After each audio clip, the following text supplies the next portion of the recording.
All right. Hello there, ladies, gentlemen, gamers, and Genshin Impact enthusiasts. Welcome back to another commentary video. Unlike the other ones I do, this one is pretty much more focused. This one has to do with the main question of why the fuck does Genshin not focus on late game?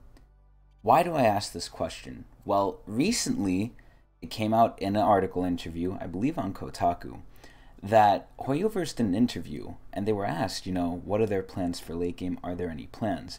And in this interview, they stated they wouldn't. And as you can see with the following articles, one of which I've pulled out right here in front of us, Genshin Impact devs won't be adding more endgame content, you could see the players' reactions, and that's generally as players are pissed. So there's a couple of things to break down and talk about here, but the first thing I want to put out is usually the players that are pissed are the hardcore players, and the hardcore players are not usually the majority, they are the minority. But I'll say that in a bit. I'll talk on that in a bit. So I've seen some people in the community, mostly on Twitter, that these people have stated it doesn't make sense from a business perspective for Genshin and Hoyoverse and any other game developer in general to cater to the late game because it's such a small audience. And it wouldn't be logical to go in that direction because the majority of people are casuals. And at least for Genshin, through all the different surveys and stuff that they like to give us for Mora, they say that story and mini games are the way to go. That seems to be, through statistical purposes and through the surveys, what players like. So Genshin is trying to do what I think a lot of games nowadays are trying to do, and that's to be more general and appeal to more of a casual / wider audience. I think for Genshin, this isn't good, and this is the same, and it goes the same for other games in the industry. But unfortunately, this is now what I see happening more and more. So a lot of old school games that I used to play had things for hardcore players because they were smaller in scope, right? They were for a more defined audience. They weren't mainstream, right? And just in general, the business back then, the whole gaming industry wasn't as fleshed out as it is today. It was more, I wouldn't like to say underground, but it wasn't as appealing, or at least trying to appeal as it is today. Now it's more mainstream for sure. It's more accepted. Back then it wasn't. It's shifting now to be more casual appealing. And I think what ends up happening now is it's splitting up the player bases and it's sort of alienating the hardcore players.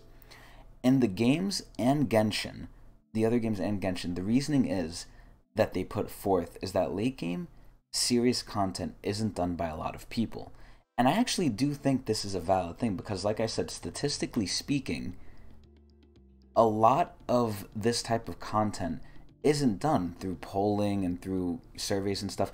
It's actually seen that such a small percentage of players actually do these really hard types of content, where in old school zombies, right, only about 2% of the people did the Easter eggs, and in other games small percentages of people only really did hard content, which is why nowadays content is made easier and more casual friendly. It only makes sense. If you're a game developer, what would make more sense to you? Focusing on content that only 2% of the player base will play, or content that 98% of the player base will play? Now, on the surface level, it obviously makes sense, but there's more nuance to it, which we'll get into. Genshin, in particular, states that the reason for them not adding in late game content is because they don't want to create excessive anxiety for their players, as we see with this article right here. This article right here says anxiety is cited as the main reason for the weak Genshin Impact late game. And in this previous article, it says it too. It was a GameSpot interview, not Kotaku. If we design another type of permanent endgame that is similar to Spiral Abyss, which is the only endgame content right now in the game, it might end up creating excessive anxiety for our players. I don't really know what Musgrave is. Granted, it shows I'm not really a hardcore player either.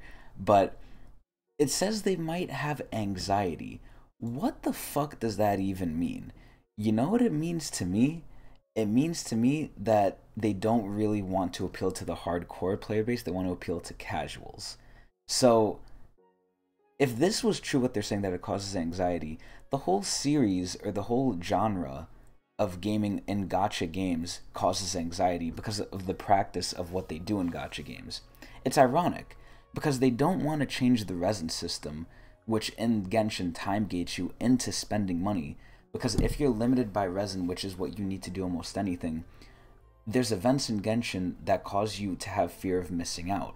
Because if the events pass by, unless you hardcore grind the game with the amount of resin you have, you're really on top of it, and you get lucky with the rolls, and you still might have to, you know, open up your wallet if you want, you know, all of what the event offers, or if you don't get lucky. At that point, that would cause anxiety, but they don't want to change that because that gives them money. The end game doesn't really give them money, or at least I would assume. And because the end game doesn't appeal to, you know, 98% of the audience, it appeals to 2% of the audience. So another example of a game becoming more casually appealing, aside from Genshin, because it's not just with Genshin, like I said, one of the biggest examples is League of Legends. There's other examples we can get to, but ironically, League of Legends, it's with their new song Star Walking that has been done. It's not even with gameplay. Gameplay with League, I'm not going to sit here and explain that because that's going to make the video too long. But with League of Legends and their new song Star Walking for Worlds with Lil Nas X, every year they make a world song. This year, it upset a lot of people. It rubbed people the wrong way. So the song itself is weird. It feels weird and it feels forced because it looks like they're trying to appeal to a wider audience just by hiring Lil Nas X. You know they paid him. And we all know he probably has no interest in League and he's only doing this for the money. The song itself was probably made by people who are all really big in the music industry and design songs that are made to appeal to masses of people. You know, at that point, it makes sense why the songs that are made by these people end up hitting the billboards and end up being like top 100. It's because they're made to appeal to a general audience. But that's the problem when they do it for League. League is not a general audience. It felt wrong to League players because we're not the masses, we're a subset, we're focused. We're not like the general populace. Another example of this, in Fortnite. Fortnite, things became way more casual. Back in the day in Fortnite, I couldn't tell you how much harder it was to get full shields. Nowadays, in Fortnite, they put in so many different items to help you get full shields and to make the game generally easier in a lot of respects where, comparatively in older seasons, it was a lot harder to do these things. Again, I'm not going to get into the nitty-gritty, but Fortnite became easier to do a lot of things that weren't as easy back in the day. They added a lot of anti-building, a lot of building for people who weren't good at the base level of building and destroying. They had a lot of shortcuts around it. They had a lot of ways to counter it, which granted that goes into game balance, but regardless, that's a different argument. So it's just ridiculous in general on how easier and how widely appealing these games are trying to get now. So this is entirely where I'm not sure about Genshin, but this is what I've heard about Genshin and gachas in general, and games in general for the most part, is that they're funded through a lot of whales, right?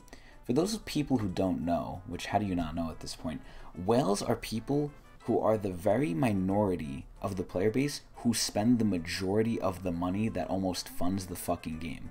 Now, I didn't know if this was true, so I looked up an article which is right about here. Only 0.15% of mobile gamers account for 50% of all in-game revenue. Think about that for a second. We're not even talking just Genshin, we're talking mobile, because whales exist in almost every form of anything they can exist in. So in general, what ends up happening is these whales, I think, are the ones that are, you know, pretty much funding Genshin. Even though Genshin is widely popular, and I'm sure they get a lot of money from their casuals, it doesn't beat out what the whales get. So it begs the question now, are the whales also in line with what the general populace wants? Where are they like the casuals where they don't care about late game? I don't think this is the case, because as the other article says, right, players are fucking pissed. Let's go back to it. Players are fucking upset, right? The players, which, you know, I'm pretty sure they don't mean the casuals, I think they mean the late game, like, hardcore players. Those players are pissed, because those players are the whales. Who else would play the game into late game if they're not spending thousands of dollars on it, right? In my experience, it's usually the content creators that are the whales, and in the type of game that Genshin is, the people who, like I said, spend $1,000 on their character to make them the most powerful ever, which is ironic too, because in this game, Amber, the worst character who's free to play, can beat almost all of the content in the game, even the late game content called Spiral Abyss, which is, you know, for hardcore players. If you gear out Amber enough, I think you can actually do it if you pair her with other characters. It's not like it's impossible. But essentially, these players want to show off their characters, right? They want to have more late game activities because they put so much money into these characters. They want to show them off. Genshin, ironically enough, has a pretty good combat system where in the beginning, when you get into the game, the story and everything along the story, the sound and everything like that, it's high quality and it is appealing to a mass audience, but the combat system has a lot more depth where it can go into a hardcore player base. It's just a really, it's a big shame in my eyes that the whales make up the majority of the revenue and they're the ones who take the most advantage of that and they're not being catered to. I think that, you know, it's not just the uber hardcore that Genshin can appeal to by making more of a late game. I'm not uber hardcore and I think the game is too easy, but maybe casuals don't think that. But like I said, I don't think casuals are where the majority of the money is coming from. The problem is I'm not advocating for them to take away from putting casual content in. I actually think it's the opposite of what's normally been happening. In a lot of games, sometimes the casuals are neglected, whereas in Genshin, it's the opposite. The casuals are overly compensated for, whereas now the hardcore players are getting neglected. Like I said, it's a shift. Back in the day, the hardcore players for most games were prioritized. Now it's the casuals that are prioritized. And as a semi-hardcore player, I think this sucks. And we're leaning too far from one side, going too far from the other, and we need to find a middle ground. It's just really sad, man, because I think Genshin is too easy of a game. It's too casual at certain points, where it has this really in-depth, well, not, you know, extremely in-depth, but for a free-to-play game and a gacha game, it pretty much has a really good combat system that has a lot of depth and can be for a more hardcore audience, but there's nothing in the game that takes advantage of that. And it's just really fucking sad. Hoyo probably thinks that the hardcore players will stay either way because, you know, they're just slaves and they'll keep spending money to make content because for a lot of them it's their livelihood. But who knows, you know, maybe eventually if Hoyo keeps adding casual focused content, there might be a game that prioritizes the hardcore people again, and then all the hardcore people from Genshin might go to that game, especially if it's a gacha. But who knows? No one really knows what the future holds. But I think what Hoyoverse is doing is a step in the wrong direction. Again, I'm not saying purely prioritize casual, but they're prioritizing too much of casual, and they're neglecting the hardcore players, and it's really sad. Genshin can use more late game because they literally put something in there that is so good. The combat system is so fucking good and it's fucking upsetting. But anyway, I hope that all made sense to everyone. I hope everyone enjoyed this. If you have any comments, you know, if you think, you know, hardcore in Genshin's a bad idea, please tell me. I'll think you're wrong, but please tell me. We can debate in the comment section below. If you want me to talk about anything, think about anything critically, or react to anything else, please also tell me in the comment section below. I have trouble sometimes thinking of content. But anyway, I hope everyone enjoyed. I stream every day at twitch.tv/Tecnics channel. If you want to see me there, come hang out. I'd greatly appreciate it. And I hope everyone enjoyed. Eee!